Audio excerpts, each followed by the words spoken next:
L'influence du régime chinois dans les universités américaines attire de plus en plus l'attention. Les menaces qui pèsent sur la liberté académique, parallèlement au piratage des technologies par la Chine, suscitent beaucoup d'inquiétudes. Aujourd'hui, nous nous penchons sur Harvard, une université américaine de premier plan, pour découvrir comment le régime communiste a fait taire certaines discussions, ses relations avec la Chine et l'importance de cette infiltration. Les États-Unis intensifient la surveillance des financements et des contrats des universités à l'étranger. Dans le cas le plus récent, un célèbre professeur de Harvard a été accusé d'avoir dissimulé ses engagements dans le cadre du programme 1000 talents, un programme mis en place par la République populaire de Chine. Ce n'est pas le seul exemple de l'influence de Pékin sur Harvard. Le journal de l'université de Harvard a révélé dans un article récent qu'en 2015, une conférence sur les droits de l'homme en Chine a été annulée pour la simple raison qu'à l'époque, le président de l'université devait rencontrer le leader chinois Xi Jinping. L'organisateur de l'événement était un dissident chinois et avocat des droits de l'homme. Teng Biao s'est réfugié aux États-Unis et était chercheur à Harvard.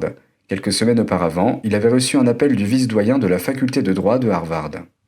He told me, I have to cancel the talk because Harvard president was meeting Xi Jinping in Beijing. And he also mentioned the programs that Harvard University cooperated with Chinese institutions. So I had no choice and then the talk was cancelled. Selon le Washington Free Beacon, le professeur William Alford aurait dit que la décision était la sienne et qu'elle ne venait pas de l'administration de Harvard. Il a dit qu'il avait demandé à Teng de déplacer la conférence à une autre date, mais selon Teng, la conférence n'a jamais été reprogrammée. Alford a finalement invité Teng à Harvard pour la conférence. Teng déclare que bien qu'il soit reconnaissant pour l'invitation, la lourde influence du régime communiste chinois ne peut être ignorée. It's a typical case of self-censorship because they didn't want to anger Chinese government and they want further cooperation with Chinese government and Chinese universities. Mais selon Teng, nombreuses universités de prestige et de simples universitaires pratiquent l'autocensure, ce qui est devenu une menace pour la liberté académique et la liberté d'expression aux États-Unis. Let me be clear, I support cultural exchange. I support cultural exchanges with China, but there must be reciprocity and there must be appropriate engagement without the Chinese government determining what is said and done on US campuses. L'autocensure s'est appliquée sur d'autres personnes qui critiquaient le régime chinois. Maura Moynihan est journaliste et chercheuse et elle a travaillé pendant de nombreuses années avec des réfugiés tibétains. Dans le cadre du programme American Folk Leaders de The Epoch Times, elle se souvient d'une rencontre avec un professeur alors qu'elle était étudiante à Harvard. One of the professors and several of the teaching aides in my Asian seminar said that China was a socialist miracle and Tibet was doing so much better under Chairman Mao's wise leadership. So I wrote a paper saying that China was a police state and Tibet was an occupied country, and I was flunked. Moynihan a indiqué qu'elle avait questionné son professeur au sujet du résultat. Il lui a répondu qu'elle se trompait sur la Chine. I said, I was just in China. Have you ever been there?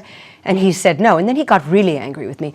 And he did something that would have made his CCP patrons proud. He pounded the desk and said, it's going to be my job to destroy you. Elle a dit avoir découvert par la suite que le professeur essayait d'obtenir un visa pour la Chine. Selon le groupe de réflexion sur les politiques gouvernementales de la Hoover Institution, le régime chinois utilise souvent les partenariats comme levier.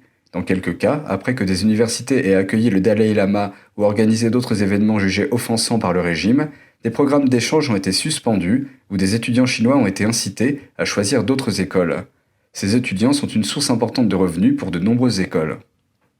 Bloomberg rapporte que depuis 2013, la Chine a accordé des dons et des contrats aux universités américaines pour un montant total de près d'1 milliard de dollars. Et Harvard en est le premier bénéficiaire, avec un montant qui s'élève à 93,7 millions de dollars. Harvard a une longue histoire de collaboration avec la Chine. De nombreux Chinois la considèrent comme la première université des États-Unis. Depuis les années 1990, tous les présidents de Harvard se sont rendus en Chine. Les premiers programmes communs ont débuté dès 1979. Depuis lors, Harvard, le Parti communiste chinois et ses institutions ont mis en place un large éventail de programmes de coopération. Si la plupart des efforts communs se concentrent sur des collaborations universitaires, un programme particulier a suscité des inquiétudes et a valu à Harvard un surnom chinois qui se traduit par la deuxième école du parti central du régime chinois. Au début des années 2000, la Kennedy School of Government de Harvard a commencé à former des fonctionnaires chinois pour les aider, selon elle, à relever les défis actuels des réformes nationales de la Chine. Les sujets abordés vont de la politique gouvernementale à la gestion des crises, en passant par la mondialisation et le pouvoir de convaincre. Des centaines de fonctionnaires chinois, des maires aux gouverneurs de canton en passant par les vice-ministres, ont suivi cette formation. Pourtant, il semble qu'il n'y ait eu aucun signe réel de changement à l'intérieur du régime. Parmi les fonctionnaires chinois qui ont suivi la formation, certains ont par la suite fait l'objet d'une enquête ou ont été condamnés pour corruption. L'un d'entre eux était connu pour avoir saisi l'enregistreur vocal d'un journaliste après que ce dernier lui ait posé une question délicate. Un autre, un ancien fonctionnaire de la justice, avait déclaré que les avocats des droits de l'homme allaient compromettre le fonctionnement de l'état de droit socialiste. Cet ancien fonctionnaire et un de ses collègues, qui a suivi la formation, ont également été publiquement interpellés pour leur responsabilité dans la persécution du Falun Dafa. Aussi connu sous le nom de Falun Gong, le Falun Dafa est une pratique spirituelle chinoise. Les pratiquants de cette méthode sont persécutés par le régime communiste depuis plus de 2 décennies.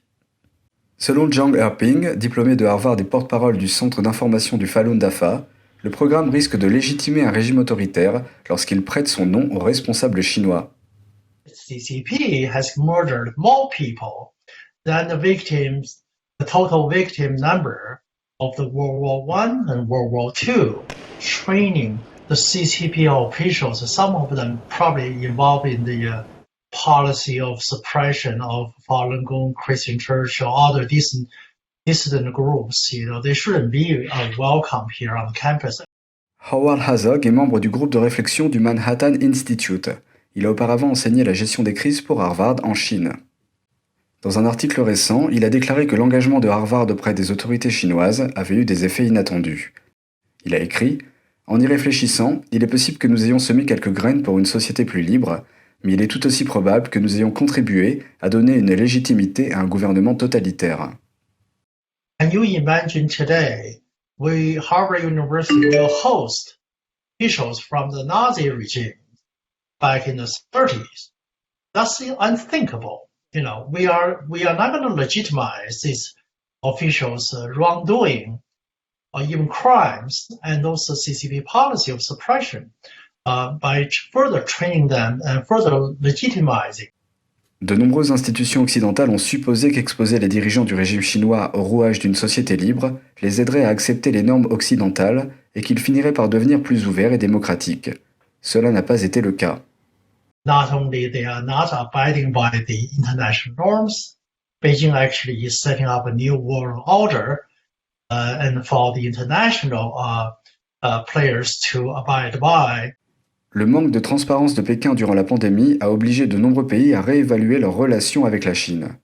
Étant lui-même un ancien élève de Harvard, Zhang affirme qu'il est peut-être temps pour Harvard de repenser son approche du régime chinois. NTD News, France.